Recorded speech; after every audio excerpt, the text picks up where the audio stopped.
ما سره ناس شریک پشکور سړی دی ما سره ناس شریک پشکور سړی دی او زما قاتل زما د کور سړی دی.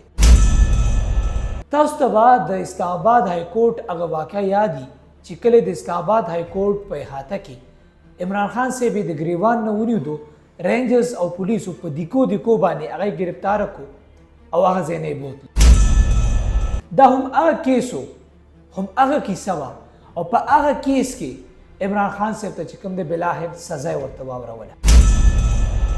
اوس زم حیران یم تاسو حیران یو دا فیصله چې کوم دی خلکو ته ظاهره وه چې دا سزا به د احتساب عدالت سایډ نه مخې ته راځي.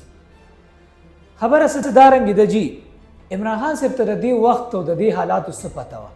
کله چې هغه حکومت کې و نو هغه به د ون پیج خبرې کولې، اسټبلیشمنټ، نور خلک، حکومت او عمران خان هغه په یو پیج باندې و.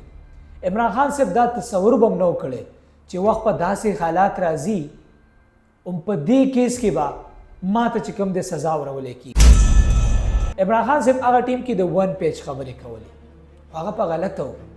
هغه د پاکستان د سیاسي تاریخ نه بېخبره و، هغه د پاکستان د اسټبلیشمنټ نه بېخبره و، هغه د پاکستان د راتلونکي وخت نه بېخبره و. او په هغه ټیم کې هغه ړوند کونډ و چې د ون پیج خبرې به یې کولې.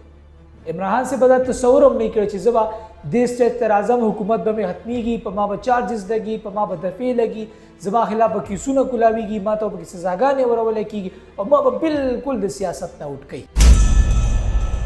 عمران خان صاحب ته یې سزا واوروله. دا سزا په داسې وخت کې اورئ چې هغه سزا بار بار مؤخر کېږي، بار بار هغه ډیلی کېږي.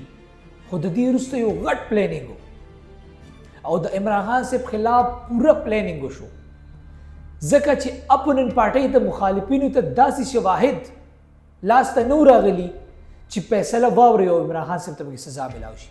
د هغې وجې نه بار بار به دا فیصله ډیلی کوله. هغوی خپل شواهد را یوځای کړو، خپل پلانینګ یې تیار کړو، خپل ټیم یې سټرانګ کړو، کاونټر آرګومنټ یې کریټ کړو. د هغې نه بعد احتساب عدالت ته کیس راوړو او د فیصلې اورولو موقع یې ورکړله. اوس په دې دوران کې د عمران خان کارکنان، پارټي ورکرز او دغه وکیلان هغه صرف موی موی کوي یا او اوازونه کوي. هغوی دا کول او اپوننټ پارټۍ چې کوم دی د کیس سټرانګ کولو ګټلو تیاری کوله. عمران خان صاحب وکیلانو کول څه، پارټي کارکنانو کول څه، د پارټۍ رهنماګانو کول څه. کیس که دوی غوښتی به کیس یې ګټلی شو. موږ به زر ځله دا خبره وکړو چې د ده خلاف فیصله راغله. فیصله مخکې نه لیکلی شوې وه. که ستا دلایل سټرانګ وي، ته په حق یې، ته خپل ځان ثابتولی هم شي، نو دوی به او کو، دوی به موی موی کو او هغوی ورته کیس سټرانګ کو، بار بار به کیس ډیلی کو چې سټرانګ شواهد ورته رایوځای کړي. دا غلطۍ نه ډېرې زیاتې هغوی خطرناک نتیجو ته راوړل. بله خبره داسې ده جي چې عمران خان صاحب د ون پیج خبرې کولې، ملک ریاض به هم خپل ګڼو، خو هغه ته دا پته نه و چې د ده غوندې کې ملک ریاض هم یو پراجیکټ و او دا پراجیکټ چې هغوی وغواړي په هغه ځای کې استعمالوي. یعنې ټول په سلا باندې دا کار وشو.